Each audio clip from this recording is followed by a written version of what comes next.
Praise the Lord. இன்னைக்கு வசனம் என்னன்னா, நீங்கள் நினச்சிட்டு இருப்பீங்க, ஐயோ தேவன் நமக்கு என் உடம்புல என்னென்ன வேதனைகள் இருக்குது, இந்தந்த கஷ்டங்கள் இருக்குது அப்படின்னு நீங்கள் நினச்சிட்டு இருப்பீங்க. அப்படின்னா தேவன் நீங்கள் எவ்வளோ ப்ரேயர் பண்ணாலும் தேவன் பார்க்காம, ஐயோ தேவன் நம்மளை ஏன் இவ்வளோ நாள் பார்க்கலையே, நம்ம உடம்புல இருக்கிற பிரச்சனையை தேவன் ஏன் காணலையே அப்படின்னு நீங்கள் நினச்சிட்டு இருப்பீங்க. இந்த வசனத்தை நான் வாசிக்கிறேன். இது உங்களுக்கான வசனம். வாசிக்கிறேன், கேளுங்க. மத்தேயு 8:8 வாசிக்கிறேன், கேளுங்க. 100க்கு அதிபதி பிரதியுத்தரமாக, ஆண்டவரே, நீர் என் வீட்டிற்கு பிரவேசிக்க நான் பாத்திரன் அல்ல.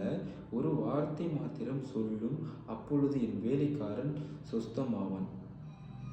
பார்த்தீங்கன்னா அப்படின்னா அந்த காலத்தில் 100க்கு அதிபதி, அவ்வளோ பெரிய ஆள், 100க்கு அதிபதி தேவனுடைய தேவன் இருந்த வீட்டுக்குள் போய், தேவன் இருந்த வீட்டில் போய், தேவன் எனக்கு வேலைக்காரனுக்கு உடம்பு சரியில்லை, அவன் மரணத்தை நோக்கி போய் கொண்டு இருக்கிறான் அப்படின்னு யார் இந்த 100க்கு அதிபதி தேவன் இடத்துல கேட்குறாங்க. தேவன் ஒன்றே சொல்கிறார், வாங்க அப்போது வீட்டில் போய் பார்ப்போம் அப்படின்னு சொல்கிறாரு. ஆனால் அந்த 100க்கு அதிபதி சொல்கிறாரு, இல்லை வீட்டுக்கு வராண்டா, நீங்கள் இங்கே இருந்துகிட்டே நீங்கள் சொன்னால் போது என்னுடைய வேலைக்காரன் அங்கே வீட்டில் அவ்வளோ ஒரு உடம்புல குணமாகி எழுப்பி இருப்பான் அப்படின்னு யார் இந்த 100க்கு அதிபதி தேவன் இடத்துல சொல்கிறார். அப்போவே தேவனுக்கு அவ்வளோ அப்படின்னா அந்த 100க்கு அதிபதி தேவனுக்கு மேலே, நம்ம ஏசப்பையன் மேலே, இயேசுக்கு மேலே அவ்வளோ ஒரு நம்பிக்கை வச்சுருக்காரு.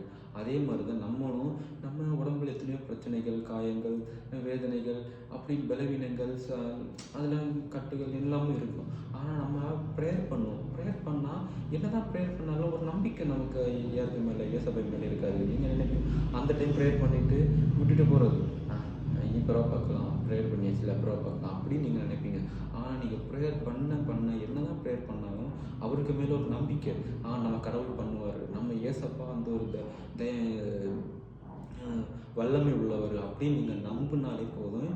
நீங்கள் ப்ரேயர் பண்ணி ஏசப்பா மேலே ஒரு நம்பிக்கை, அந்த ஒரு வல்லமை, தேவனுக்கு மேலே அந்த ஒரு வல்லமை இருக்கு அப்படின்னா தேவன் அவர் பண்ணுவார்னு ஒரு நம்பிக்கை உங்களுக்கு இருக்கணும். அவர் இருந்தாலே யார் இந்த 100க்கு அதிபதியான வீட்டில் வேலை செஞ்சுட்டு இருந்தாங்க, அவனே போல தான் உங்களுக்கும் தேவன் அந்த ஒரு பரிபூர்ண சுகத்தை இருந்துட்டு ஒரு வார்த்தை சொன்னால் போதும், உங்களுடைய உடம்புல இருக்கிற பிரச்சனைகள், உங்களுக்கு என்னென்ன பிரச்சனைகள் இருக்கோ அதெல்லாம் மாற்றுவார்.